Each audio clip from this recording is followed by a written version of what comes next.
are 5 key considerations that we need to take into account when developing a financial management system.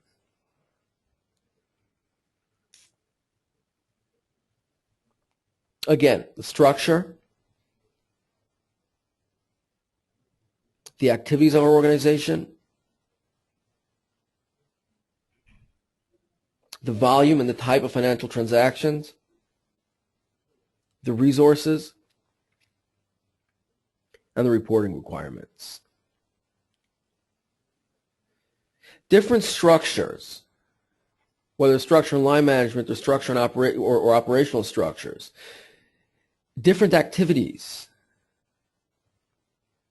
different types of transactions, or higher or lower levels of volume of transactions, different available resources, different reporting requirements will all play a key role in the unique financial management system, or rather a financial management system that'll be tailored unique for our agency's needs.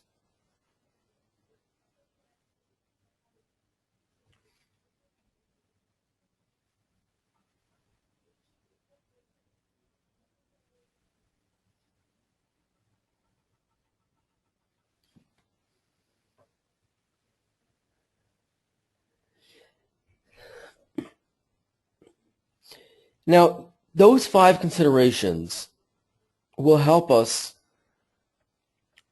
decide the following. It'll help us decide the most appropriate method for keeping accounting records.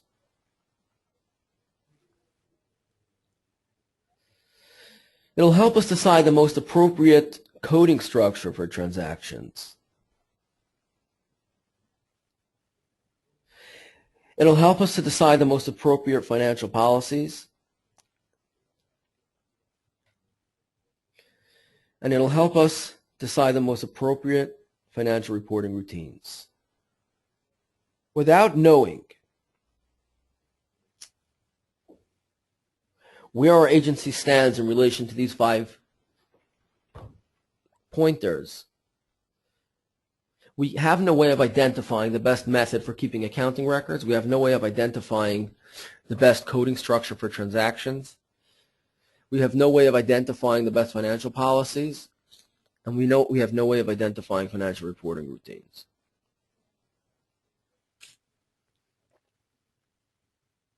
If we don't know, for example,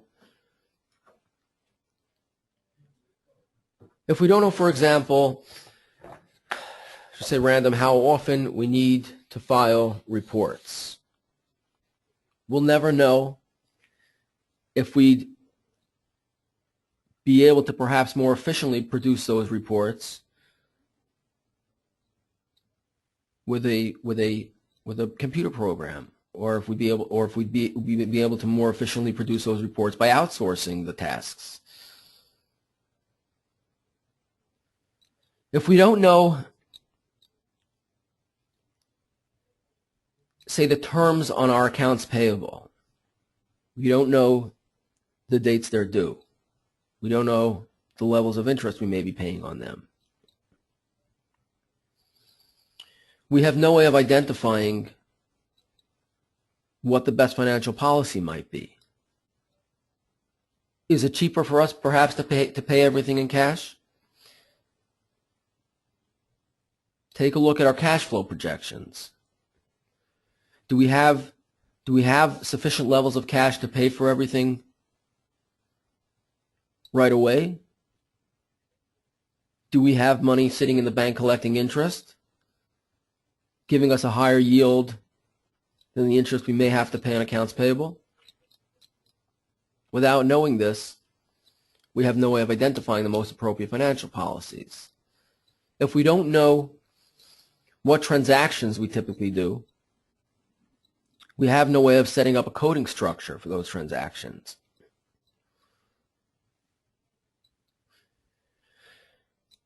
So we need to take all those pointers into consideration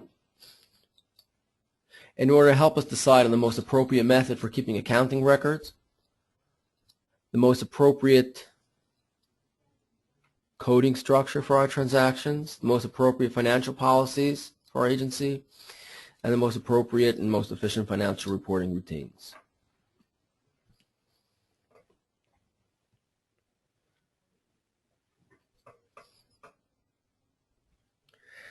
Now let's take a look at the 6 steps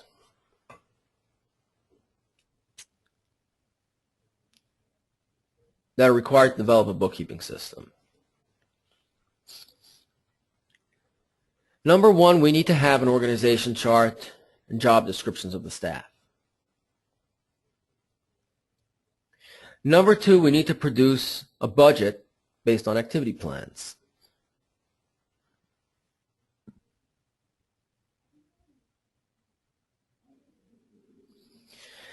Number 3, we need to develop a financial account structure,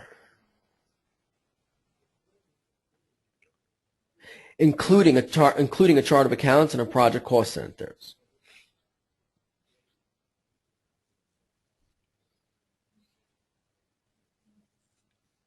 Number 3, we need to develop a financial manual.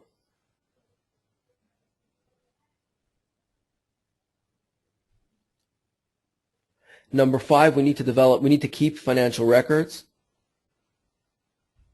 And number 6, we need to produce financial reports or statements. The first 5 steps are crucial in order to get to step 6, to produce financial reports or statements. And financial reports and statements are the most crucial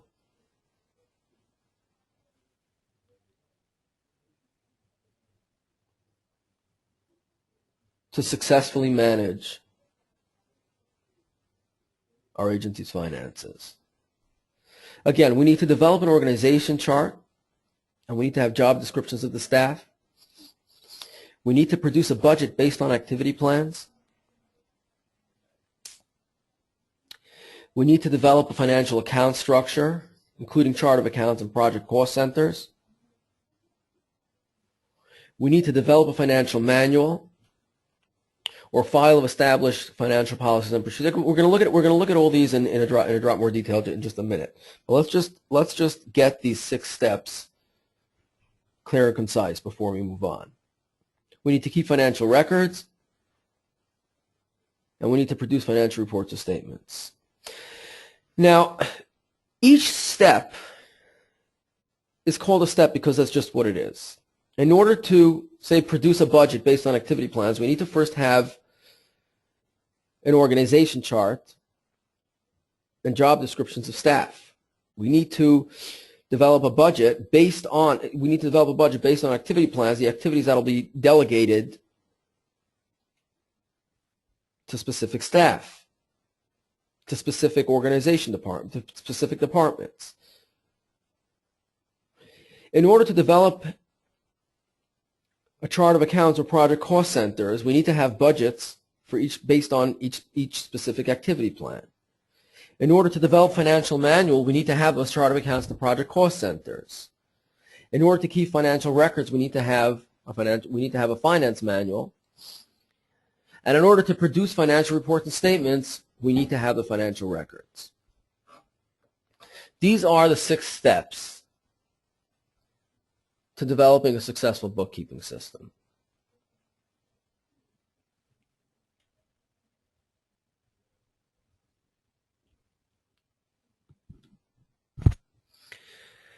Now let's take a look at these 6 steps in more detail. Step number one is developing an organization chart. Now, the way that a nonprofit organization is structured, the way that it's registered, has an impact on, first of all, the legal status,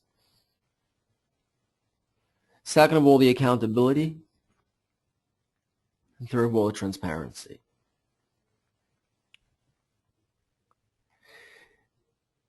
The legal status may come in the form of tax requirements, may come in the form of other typical legal requirements. What are we held accountable for? Again, that'll be legally accountable for. That'll be socially accountable for. And the transparency.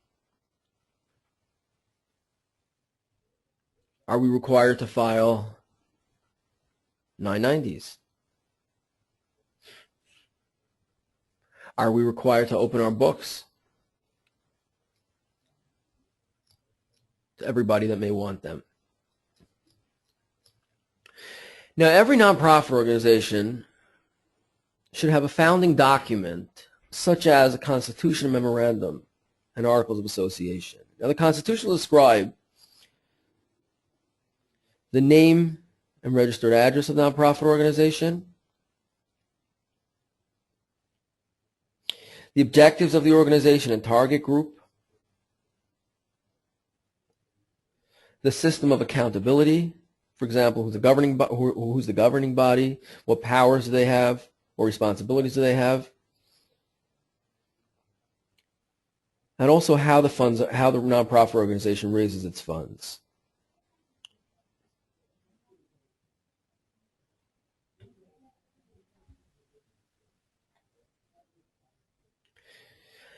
Number 2, developing a budget.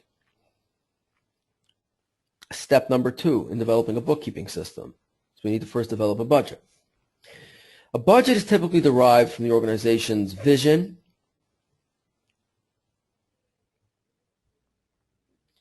the organization's mission,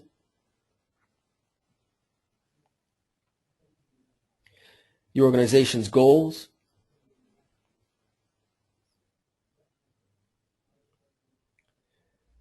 the organization's objectives, their strategies, and their activities. We need to know what our vision is. We need to know what our mission is, how we plan on reaching our mission, what goals do we have in order to accomplish our mission, what objectives do we have in order to accomplish our goals, what strategies do we have to meet those objectives, and what activities are involved in order to implement those strategies. These are the 6 things an organization's budget is derived from. That's step number 2, developing a budget.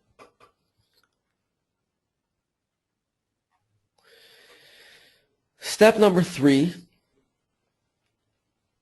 is developing a financial account structure based on chart of accounts and based on cost centers.